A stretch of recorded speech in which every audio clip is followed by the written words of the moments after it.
de babão.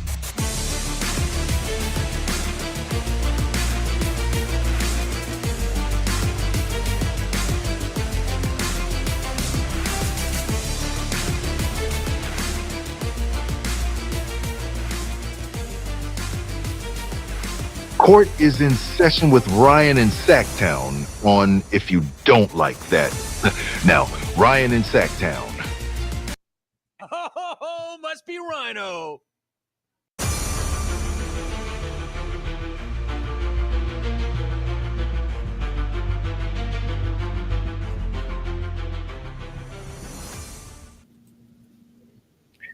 And we're coming back at you with more Kings basketball here on If You Don't Like That. No time to rest. Second night of a back-to-back. The Oklahoma City Thunder in town. The 9-1 in their last 10 games. OKC Thunder beating the Kings twice already this year. We've got updates on who's in, who's out, and doing some scoreboard watching as well. The Mavericks currently in New York. They are down 9 in the third quarter. Kings, game under 500. What to expect tonight? If you're watching this show right now, you are the hardcore of the hardcores. It's a very confused city, a conflicted city. Is it best to miss the play-in? Is it better to get in the play-in, have a shot at the playoffs? Wes Wilcox, we've got some news there that we're going to get to as well. We'll do our roll call. We get you ready for this one here in just a couple of minutes. Welcome in to the pregame show.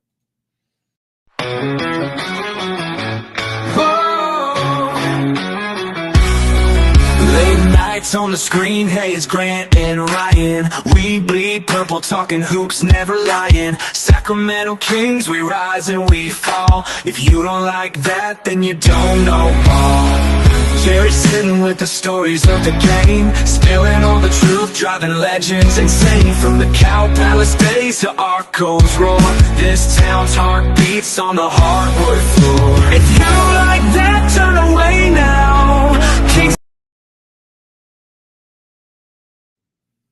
Unfortunately, that guy hitting the beam right there, Malik Monk, is going to be a no-go tonight. He is still out with an illness. Believe it or not, whatever's running through that locker room is not good. Coach Christie going to have to bring these guys together. Devin Carter, though. That's big time shit. Together on three, y'all. 1, 2, 3, together. Coach, they're going to have to do it together. Being sick is not big time. And this is the second night of a back-to-back, and then you get one day off, and then you finish this homestand with Portland. So 3 games in 4 nights, and the big question remains, will the Kings make the play-in? It is in question at this point. Where do you stand on it? We talked about it a little bit last night on the post-game show. I'm interested to see where you stand. But in the meantime, let's talk about this one. Thunder, 9.5-point favorites tonight. Seems a little bit thin to me, considering that they are rested and the Kings are not. But nonetheless, they get another shot at the apple. The Kings looking to make right, maybe play up to the level of their competition. Malik out tonight, as we discussed. Also, this has been the big news of the day here in Sacktown. Assistant GM Wes Wilcox reportedly on his way to the University of Utah to be their general manager. College and NIL is changing. We could do an entire show on what that looks like. But here's what I'm getting across to you. This is now your second person, whether it's on the coaching staff or in the front office, that is intending to leave. So I put that tweet out. And congratulations to Wes, by the way. Wes has actually been the one that's been really front-facing this year, doing a lot of the day-to-day activities in that office. And credit to Monty to give him a little bit of autonomy and to allow Wes to grow. But I got to ask you this. In all seriousness, set the Kings aside and whether or not they're going to clean house. I think it's a sign that they probably are going to clean house, which doesn't come as a big surprise. But this is a guy that has trained under Monty McNair, that is been basically doing many of the day-to-day things that a GM does, taking the phone calls, tracking things, being the point of contact. He's leaving the NBA to go to college. What's that say? Now, look, maybe it's a great opportunity at Utah. I understand it. Maybe he has ties to Utah. But if you get to the level of Wes Wilcox, where you're the assistant GM of an NBA team and you're going to drop down to college, it's really confusing to me. And it kind of makes me go back to that quote unquote Sacramento stink. Is there so much Sacramento stink that Wes Wilcox couldn't get interviews for a GM job in the NBA? And I'm not presuming that. I'm not assuming that. But to go from the NBA to college is interesting. And again, he's getting ahead of things. College is changing in the way that they are running programs because of NIL and where that's heading. But nonetheless, congratulations to Wes. Reports are that he will be leaving the Kings to pursue a job at the University of Utah. So, what are your thoughts on it? We're going to do our roll call here in a second. First, let's get to a quick phone call. You are more than welcome to call the show, by the way. All you got to do is hit the link that is in the chat. You can also scan the QR code that is on the screen. We're coming at you all night tonight. Pregame now, halftime with Jerry, and postgame after this one tonight, which is on TNT, national TV. PK, what's up? PK, you there? KP, PK, going once. Oh, there he is. Oh, shoot. You can hear me. You can see me. Hey, what's up? What's up, man? Hey, man, where are we? What the hell is going on? We're in bizarro land right now. Dude, we are in some kind of freaking circus. This is crazy. You know what? I took Wolfie's Venice money and I put it on this game because I got so frustrated of watching this team. Ryan, tell me if it's a good bet. I took OKC $500 at 9.5. I mean, dude, I don't really get down with action. I think it's a safe bet. I think you're gonna see something very. For me, it's like I have to I need something to watch this basketball team play. We're at that point. We're at this point where it's like listen, someone made a really, I think maybe you made a really good point. There was we've dropped so many easy games this year where it has to come down to coaching. I don't think, you know, it's not simple offense. I think they figured out our offense. They figured out our offense. Well, here's what worked, okay, PK? When you What? have a team that's been together for 2.5 years, it's much easier to roll the ball out and say, go play, and make it more simple, because Mike Brown was complicating things. I'm not going to lie about that. His system was getting very, very complicated at times for these guys. And I think they're NBA players. It should be complicated. Well, yes and no. Yes and no. But when Doug Christie went on the run, when he first took over, he simplified things, and those guys knew each other. They knew their ins and outs. They knew where they were going to be at. So to a degree, that worked, right? But now that you've to a degree, like in the beginning, it's almost like adding anything new to a team. It's always going to take some other team a minute to figure out how stupid you guys are. In a sense. Sure. I mean, that's why they're scouts. That's why by the time that Devin Carter had played 3 or 4 games, the game plan was out on him. Press him. He can't handle the ball very well. And that's what teams started to do. But back to my point, you now mix in Laravia, you mix in Levine, you mix in Valanciunas. You can't play that style of basketball anymore. You need more structure. And I think you're somewhere in between Doug Christie trying to figure that out, and also these guys trying to figure themselves out. I mean, Zach LaVine certainly is not himself right now, and I hope everything's fine personally. I'm not going to go in on him whatsoever, but if I'm Doug Christie, task number one is I got to get that guy going. True. You know, task number one for me, for you, Ryan, I think task number one is, since you're really good at your job and you're really good with stats, the task number one is find out how many games we dropped. You know, you and Grant sort of like talked about it. It's just like in that last stretch of 5 games, we could have won a lot. And then there's also you should be at very minimum 3-2 on this homestand. right. I think Exactly. you should be 4-1 actually. Go ahead. Yeah. Okay. Yeah, and I don't know if they're running out of gas. Maybe we're like reliant on DeRozan towards the end anyway. But you know what? Regardless, I took OKC 9.5, $500. Let's go. And I love you guys. And let's see how the game goes. You know what? I will be happy losing this $500 even if we win. Okay, So PK, hey, PK, go to everybody else, buddy. PK, what are you doing if you win? I'm gonna bet on the next game. Oh my gosh, you're gonna let it ride. Who's the next game, Ryan? Ryan, who's the next game? Portland. Yes. So I'm gonna take everything and I'm gonna take the spread on the next one. But you're betting against your team, man. Like, how does that feel? Ryan, how am I gonna watch my team play without putting $500 on it at this point? Just tell me, bro. It is come on, man. Funny, PK, man. Hey, it's just a ticket to the circus, man. So anyway, you know what? I hear you. Hey, it's cheaper than sitting courtside at the circus. Hey, you know what? Hey, let's go. I got a big screen TV, so I'm gonna watch it. So anyway, love it. Good job. All right. Love you, buddy. All right, love you too, brother.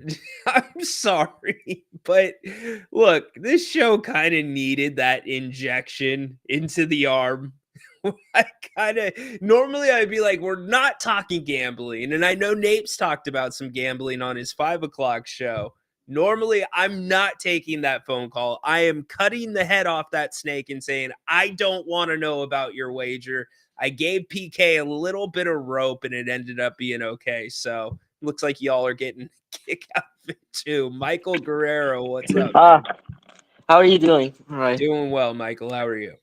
Doing great. Looks like, I know the Kings do struggle. I understand the fact that we had a tough schedule, how to deal with the Celtics, deal with the Cavs. Now we have to deal with the Thunder, the best team in basketball. This is the type of game that you want to hang around, see what happens at the end. Yeah, I think the Kings will you'll see a very similar first half to last night. I think it'll be within 10 points, but then you keep it within maybe like single digits, you're going to trail.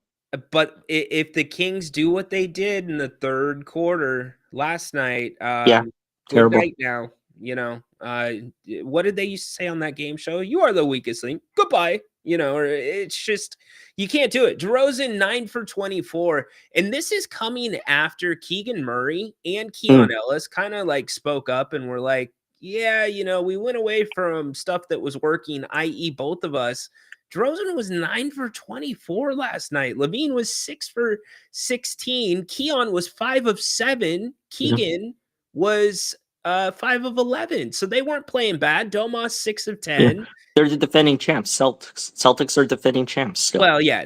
Look, anytime that they make 11 more threes and attempt 9 more free throws than you, I don't care if you're the defending champs or you're the G League champs, you're probably winning that basketball game.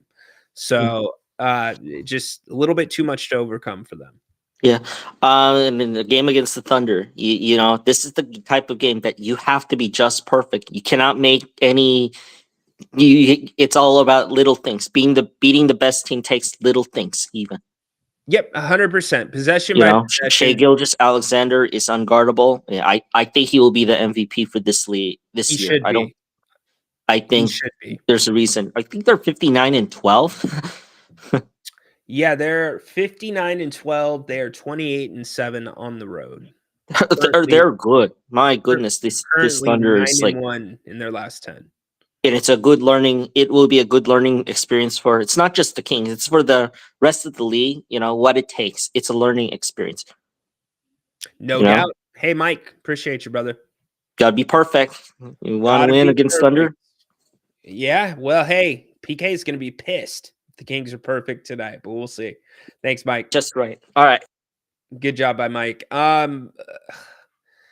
The way that you win this game tonight, you got to shoot the leather off of the basketball. Here's the other thing. Oklahoma City, they've got this weird thing going where they sometimes turn teams over as many times as they get their own assists. So when you're that good defensively, and then conversely, you are that good of taking care of the basketball, then you play a Sacramento team that is dribbling the ball off its feet, making bad decisions. You can't be that Sacramento team tonight. You got to be good with the ball. It starts with Zach LaVine. The guy had 3 turnovers in the first quarter last night. So can Doug Christie put Zach in better spots? Here's what the Kings have done over the last couple years. Here's this last 2 times that the Kings have met the Thunder.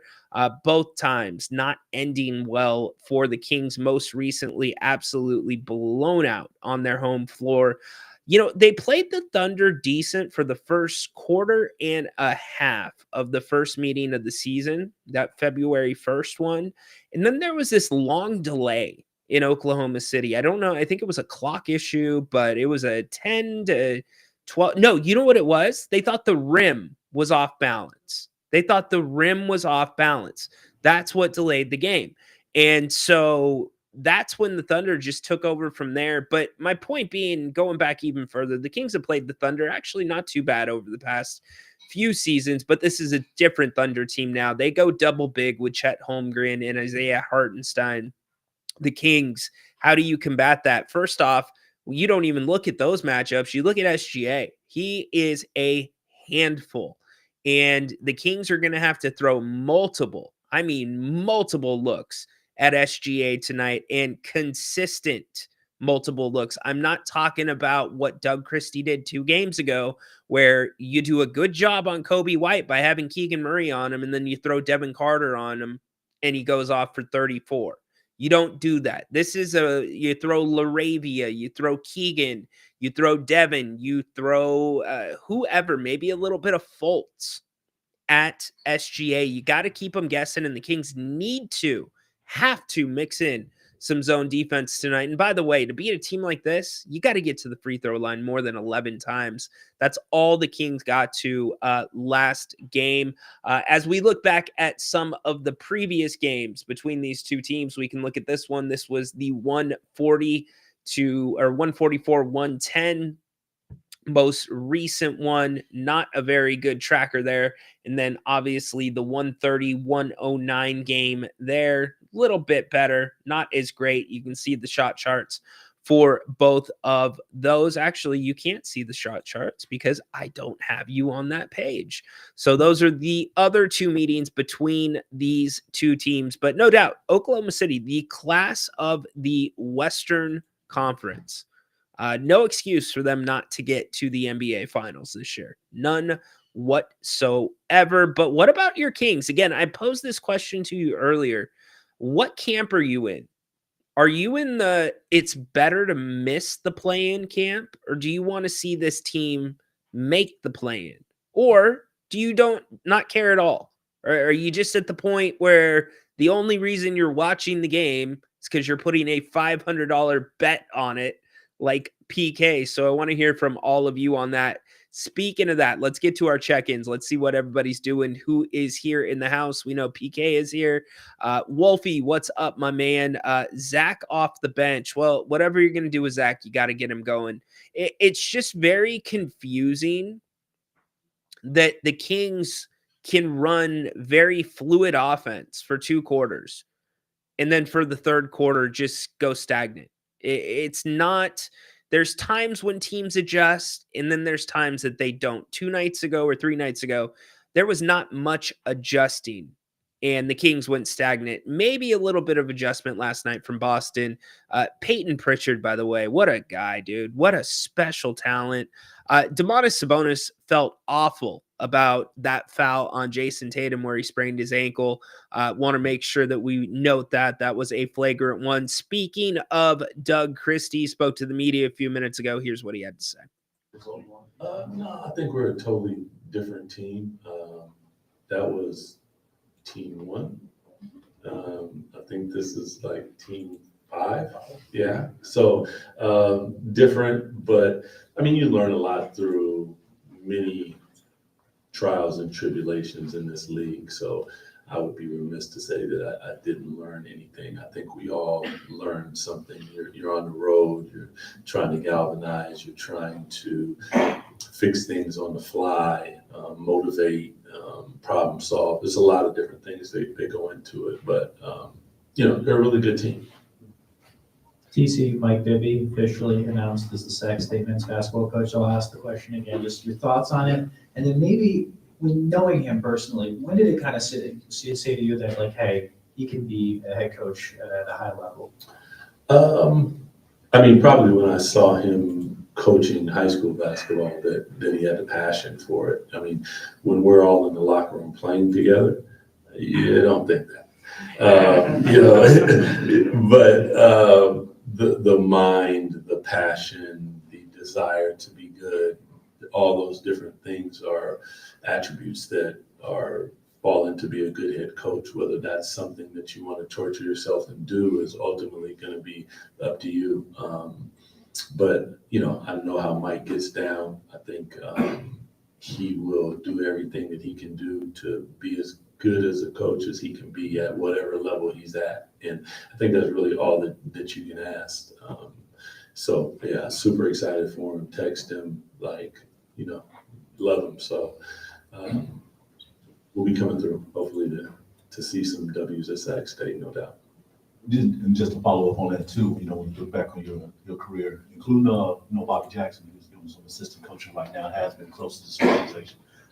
Did you ever think that the three of you or any other, or even Blotty, to be in these type of positions well after your playing career?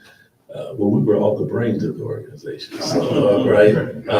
No, it's a lot of fun, to be honest, to watch my brothers at whatever level have success. It doesn't necessarily have to be in basketball, but whatever it is, it's just that we've all dedicated our lives to something. They all have a vibe about this particular place because we were so close to doing something. So, they text me regardless of, Bobby's in Philly, Mike was in Arizona, now he'll be in Sac State. Blotty is, Lord knows where Blotty is. He's all over the place, but he's reaching out. I see Paige on the weekends at Country Day. So, but it's always about basketball. It's about family. It's about the love that we have for this organization. But we are all excited for whatever we do outside of it, truly. Yeah. Doug, Zach said last night that the vibe. He was incorrect. Okay, and so that's where I'm going with that. I was just, and then I saw Keon, his quote. I think when you ask a question like that after you go through a little. Hold up. Did Doug just say that Zach was incorrect? Did I hear that right? I'm going to replay that for everybody really quick. Vibe. He was incorrect. Okay, and so that's where I'm going with that. I was just, and then I saw Keon, his quote. I think when you ask a question like that after you go through a little bit of a losing streak, it's more about not being happy that you lost. I'm upset that I lost. But when I addressed them upstairs, everybody sat down. The first thing that I said is, I'm happy to see that your vibe is right, because I was about to say something, but their vibe was spectacular. But that's how it's always been. And, I know Zach takes this serious, so and they all do. But there's also understanding that your vibe ain't only right when you win it. That's counter to what life is about. Are you only happy when stuff is going well in your life? Because I don't know anyone that everything always goes well. there's a lot of words for the person that when it's not going well, they fall apart or they pouting, or there's a lot of different, things that can describe a person like that. But I'm not about that, and that locker room ain't gonna be about that. It's gonna be about trying to figure it out, trying to problem solve, uplifting my brother, supporting my brother, and that goes with however many games you lose. And at the same time, we're elated and happy when we win, but it's a process to what we have to go through. It's a lot that's happened here in a really, really short amount of time, and that's just a reality. No excuse. Like, we expect to win every game that we go out there and play, because I think that we have the talent to do that. And when it doesn't, it hurts, and it's supposed to hurt. And I told him after one of the losses, I hope it hurts. Go home, sit in it, let it hurt, because that's what's ultimately going to make us better. Yeah. How's that make you guys feel? Just out of curiosity, that is a weird response to me. Maybe I'm making a little bit too much out of it, but that's odd that you correct Zach before the game. Very interesting. And by the way, too many Mickey Mouse questions about Mike Bibby. You can ask those questions anytime. You deserve better questions. All of you, about the offense, about the rotation, about the play-in, about the next stretch, about Domas staying in the game too long. That's what you deserve. And I love Mike. Mike is a great guy. I am so happy for Mike getting the job. But how long do we have to talk about Mike Bibby getting a job? At some point, this nostalgia needs to stop. We can't get into a time machine and go back to 2002. And don't get me wrong, I love the bobbleheads. I gained 20 pounds eating Western bacon cheeseburgers to get all of them.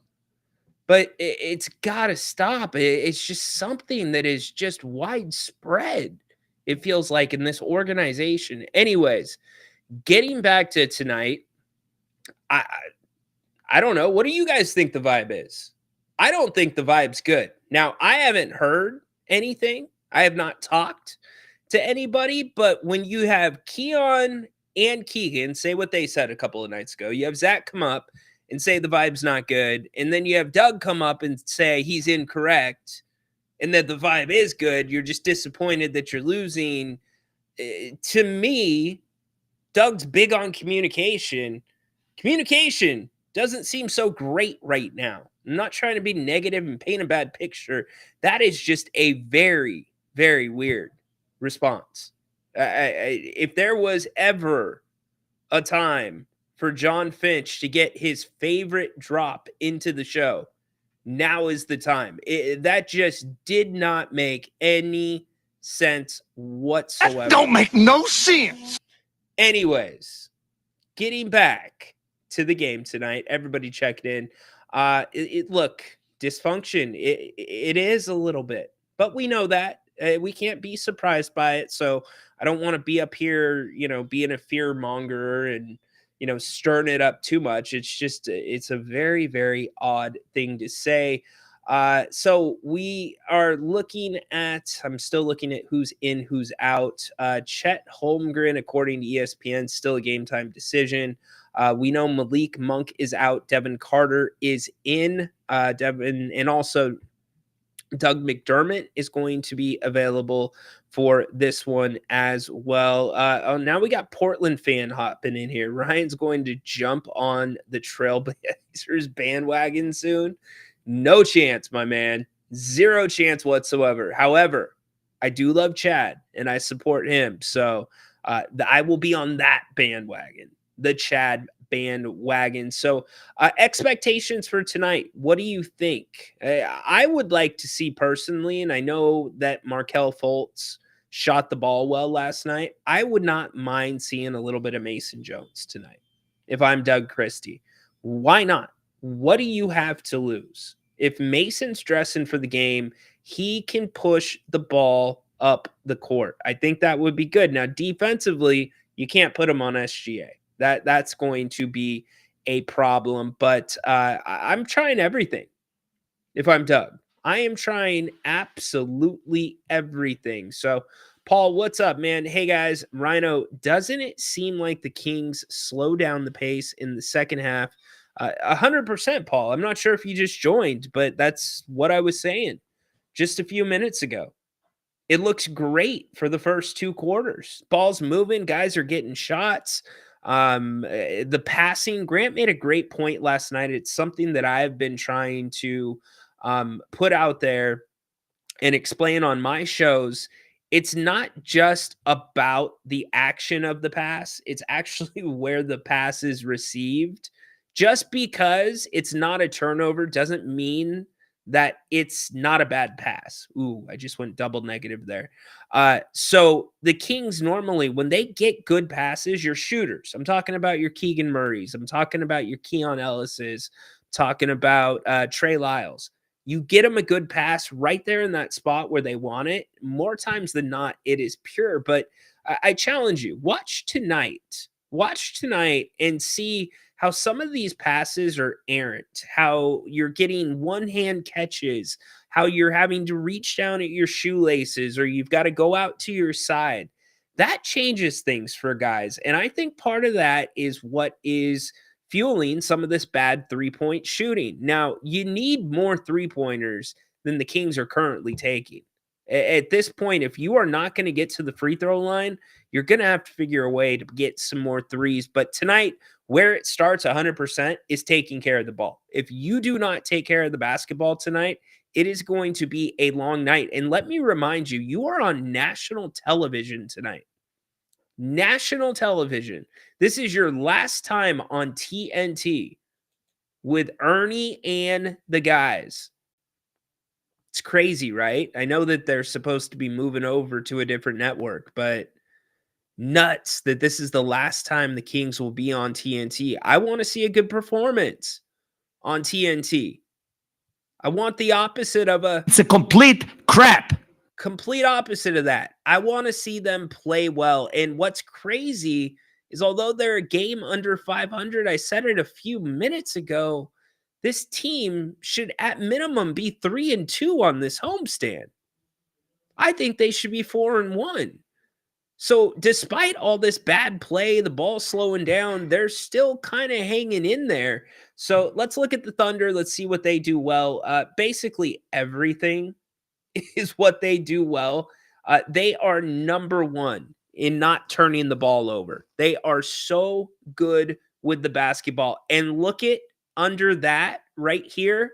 They are also number one in the NBA at forcing turnovers.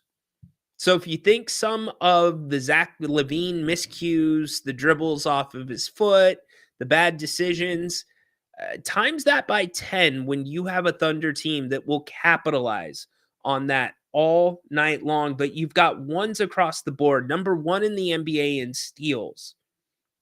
Look at that. Also number one in the NBA at not allowing teams to steal the basketball. So Oklahoma City, although their pace tells you a little bit of a different story, it's their pace at. Their pace is 10th in the NBA. They like to play a little bit slow. And this is a team that you cannot help off of. That's the biggest problem.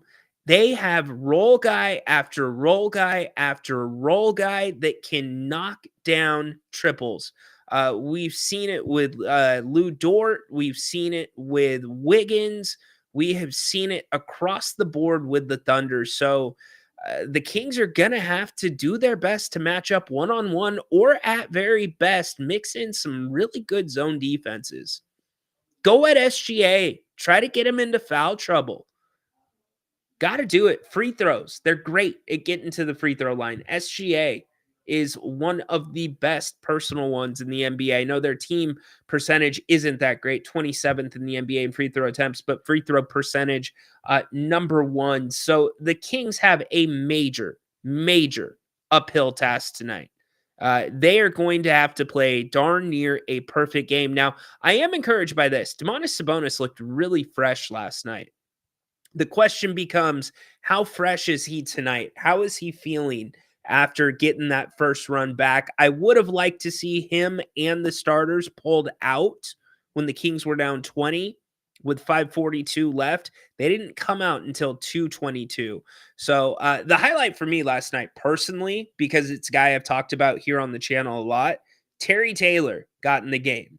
He's on a 10-day contract with the Kings. Stockton guy. He's been the one that I have focused on this season covering Stockton. So I was so thrilled to see TT get a couple of minutes. I will be in Stockton tomorrow for their last home game of the regular season. Come say hi if you're going to be up there, or down there, I should say. I encourage you to go check it out. Great basketball down in Stockton. Fun team to watch play. Very fun team to watch play.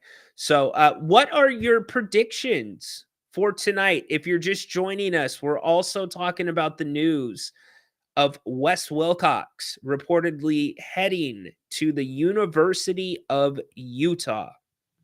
Grant and I will have plenty more on that after the game. I think the writing's on the wall. As I said first, congrats to Wes. But I think you see guys getting ahead of a house cleaning. They know what's happening. And for Wes to be under, think about this. Wes was part of the team when Monty McNair was the general manager of the year, right? That should give Wes some cred. That should give Wes opportunities with other NBA teams, yet he's opting to go to college. That might be a choice of his. Great. Awesome. I'm happy for him. But that could also be the opposite side of what we've talked about with this owner. That you're not going to get good candidates. And if you work for Sacramento, you play for Sacramento, you got stink on you. Domas not making the All-Star team. Malik not being sixth man. So I hope that's not why Wes is going to college, but we have to look at both sides of the argument. Very, very possible that Wes might be looking at a possibility where no NBA team really wants to look at him. So great dude, done a decent job, but congratulations to him if he is headed to Utah. Let's see, Mr. Angel. I can't say that word. Why did I think Wes was, I don't know. Have no idea why you thought that. I thought you'd be more surprised that Wes wasn't wearing a sweater vest. That's what I thought. Sack King Superfan, Kings 125, 120. By the way, I think it will be a complete tragedy. It will be thievery.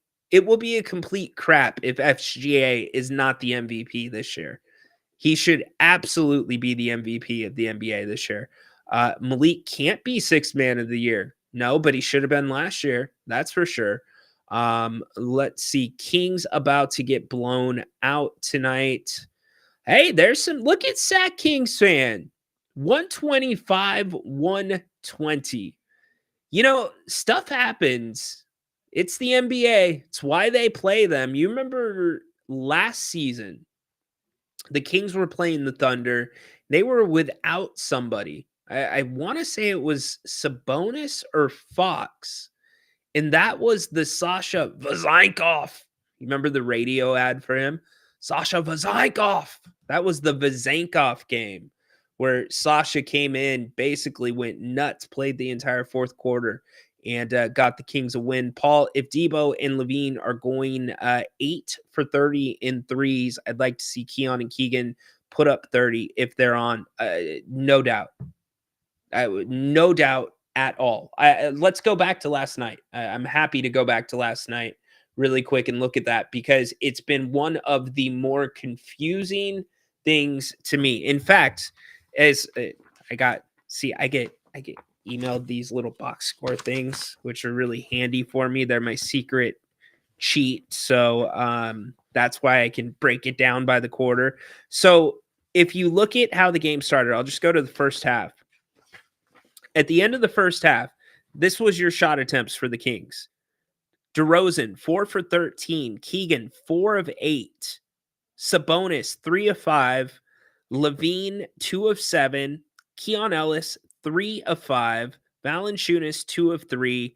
And Markelle Fultz, 2 of 3. Jake LaRavia, 1 of 2.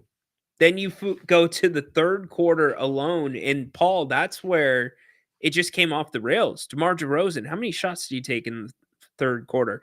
8 shots in the third quarter. Keon Ellis, how much? This makes it even worse. So Keon's having a decent shooting game. You're not running anything for him, right? But he's knocking it down when he gets his opportunities. Keon in the third quarter was 2 of 2, and both of them were 3-pointers. And that's really where his shots end. So you can see the box up here. That's what the ending numbers look like. But yes, I am with you, man, about DeRozan. I am trying, or at least looking, to get more people involved. You got to. And I understand a guy like DeRozan is going to be a high usage guy. I don't think Levine has gotten enough usage, especially from beyond the arc, as crazy as that sounds. But the thing with DeRozan is usually if he's 9 for 24, you don't see 2 for 2 from the free throw line. You see 12, 13, 14 attempts from the free throw line, and those weren't there last night. That was the difference. The Celtics made 11 more threes and took 9 more free throws than the Kings. So Oklahoma City here in town, national TV for the Kings tonight. Talking about nostalgia, I love that logo. That is such a cool logo. I can't wait for the Kings to have a team that's good enough to come back and wear those 2001, 2002 unis. The solid purple with the silver trim. Oh, best uniforms ever. Let Keegan cook. I agree. I think you're okay. I think you're starting to frustrate some of these guys. I think Keegan's getting a little bit frustrated. The way he spoke up a couple of games ago, Keon Ellis too, to a degree. Keon, get this. 2 guys in the NBA in the top 10 in 3-point percentage and deflections. One is Nikola Jokic. The other is Keon Ellis.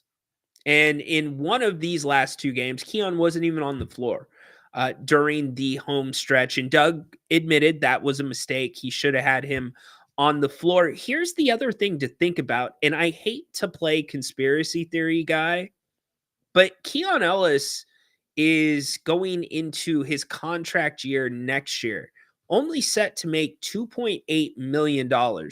Same thing with Keegan Murray. Keegan's under contract next year. And then the year after that, it's an offer sheet where teams can match, or the Kings can match whatever another team offers him. And so I just wonder what this Kings team would look like. And I mean this seriously. I think the fans would be down with this. I would love to see one game where Keon and Keegan are featured parts of the offense. I want to see what that looks like. Because if those guys are threats and those guys are on like they were, even though there wasn't a lot of volume, theoretically, that should open up those gaps in those spots for Zach LaVine, for DeMar DeRozan, because now you don't have to just focus on guarding 2 guys. You got to worry about Keon. You got to worry about Keegan. And I think that's kind of what happens when the Kings go stagnant. The defense knows it's DeRozan backing down, or it's LaVine trying to dribble and make a play, which last night I put it up on the whiteboard. I mean, it was just bad. Zach LaVine walked himself straight into a double team. And by the way, here's a couple things. So on the left-hand side, look at the shot clock right here. It's at 6. Oh, you're not looking at what I'm looking at. My bad. My bad. How unprofessional of Ryno. Let me get the whiteboard up.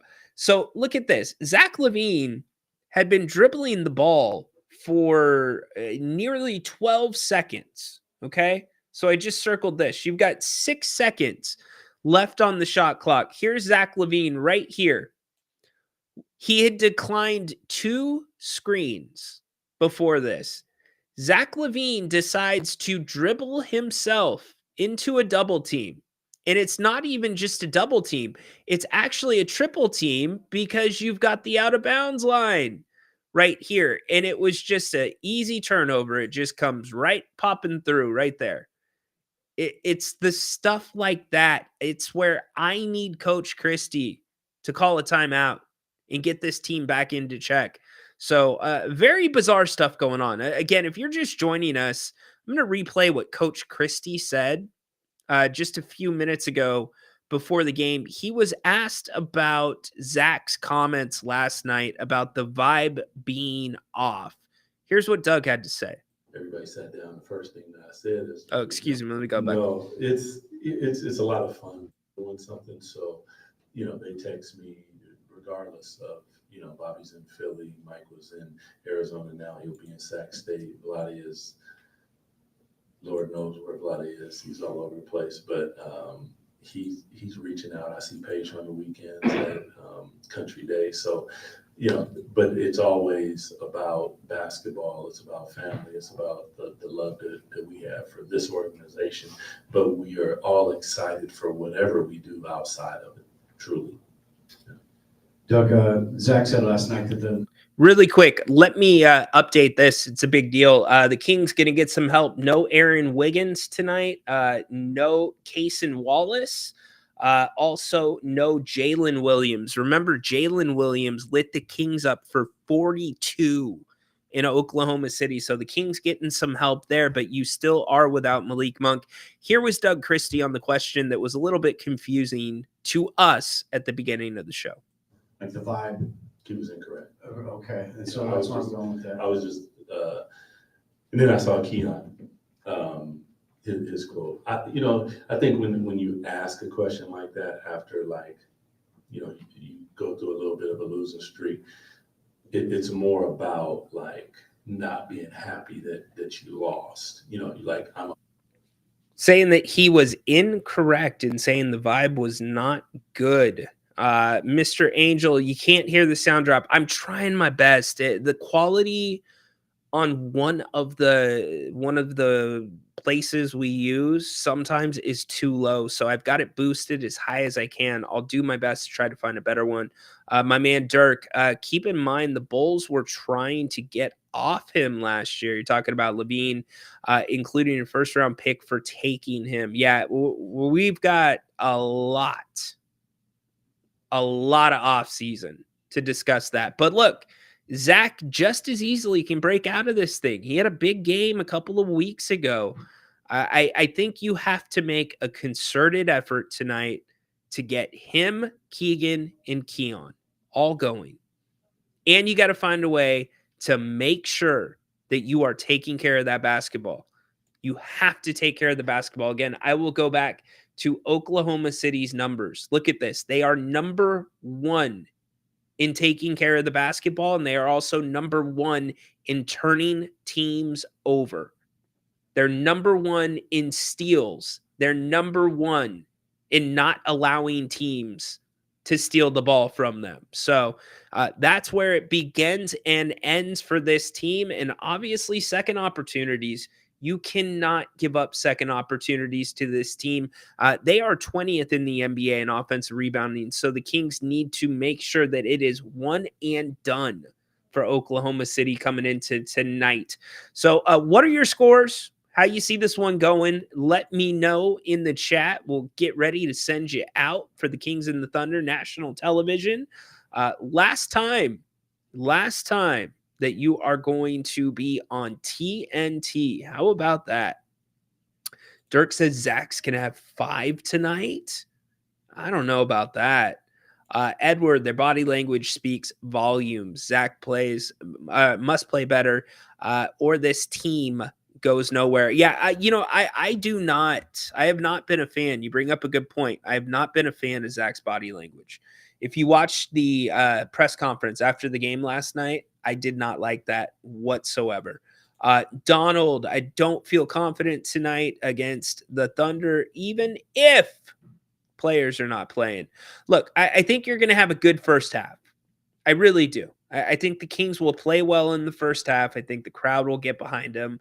But the class of the Thunder will rise to the top in the third quarter. And I think that's probably where it ends. Yeah, turnovers both ways. They're just too good. Plus, it's a back-to-back. Yeah, your guys last night, starters played. Let me look at that really quick. Sabonis 32, 38 for DeMar, 36 for Keegan, 37 for Zach, and 37 for Keon. They were making a lot of comments on the telecast about DeMar being short on some of his shots and his legs. That was a little bit confusing to me because you were coming off of a practice day of the day before. So if he was short last night, you would expect that those legs are probably a little bit heavier tonight. Yeah, Hartenstein does guard Sabonis pretty well. That's a good point. And maybe this is a game where the Kings have to go double big because of Holmgren and Hartenstein together on the floor. We'll see. We will see. Look, at least they're going to roll the ball out there and play it. The Kings have a chance to win. The spread 9.5. PK has some interest in that spread if you're just joining us. So let us know what you think. D'Lo and Van Vliet free agents this offseason, but I don't think they're the right fits. Maybe Van Vliet, but not at $22 million that he's making right now. Not a chance. Minutes. You know what? I think you probably will see some Isaac minutes tonight, Dirk. I would be surprised. I think you will. And I'm calling for some Mason Jones minutes. I know that Coach Christie won't do it, but I'm calling for some Mason Jones minutes to push the pace. He can at least do that. He can push the pace. So, all right, y'all, let's get you out. Don't forget that we are back at halftime. Not just me and Jerry, Grant and Jerry will be back at halftime talking about the first half of this one and getting you ready for the second half. Post game, make sure you stick around. We'll be taking your calls and talking about the fallout of tonight. There's definitely some games that we are watching. In fact, let me update the scoreboard for you really quick for the games that matter to us. The Grizzlies down, 59-45 for the Jazz. They're really struggling right now. Golden State losing in Jimmy Butler's return to Miami, 109-82. That with 132 left in the fourth quarter. One game that we were watching very closely, the Knicks and the Mavericks. The Knicks 128-113 beat the Mavs. So pay attention to that because here is the playoff race, y'all. Not updated. This was coming into tonight, but it should be noted. You have teams that are creeping up. It is not a foregone conclusion that this Kings team is going to be in the play-in. Look at those loss columns. Phoenix only one game behind the Kings in the loss column right now. And as Grant said last night, the loss column is where you want to look. All right, been a pleasure being with you. Thanks for being here for the pregame. We'll be back at the half to talk about the first 24 minutes of this one. Go Kings, light the beam. We will see you here in about an hour with Jerry Reynolds.